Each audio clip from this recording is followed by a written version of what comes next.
వచ్చే ఏడాది ఫిబ్రవరిలో విశాఖలో జరగనున్న అంతర్జాతీయ ఫ్లీట్ రివ్యూను ప్రభుత్వం ప్రతిష్టాత్మకంగా నిర్వహించనుందని ప్రధాన కార్యదర్శి ఐవీఆర్ కృష్ణారావు తెలిపారు. విశాఖ కలెక్టరేట్లో రెవెన్యూ, పోలీసు, నౌకాశ్రయ అధికారులతో ఆయన సమీక్ష నిర్వహించారు. సుందరీకరణ, నిర్వహణ ఏర్పాట్ల దిశగా పనుల పురోగతిని అడిగి తెలుసుకున్నారు. ఫ్లీట్ రివ్యూకు వివిధ దేశాల నుంచి ప్రతినిధులు రానున్నందున ఏర్పాట్లు ఘనంగా చేయాలన్నారు. అన్ని దేశాలకు సంబంధించిన నేవీ ఫ్లీట్స్ ఇక్కడికి వస్తాయి.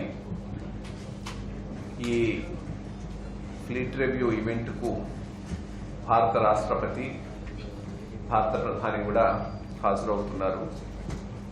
దీన్ని దృష్టిలో ఉంచుకొని చేయాల్సినటువంటి మా తరఫు నుంచి, రాష్ట్ర ప్రభుత్వం నుంచి చేయాల్సినటువంటి వివిధ పనులు, కార్యక్రమాలు అన్నీ అనుకున్న విధంగా ప్రోగ్రెస్ జరుగుతూ ఉంది.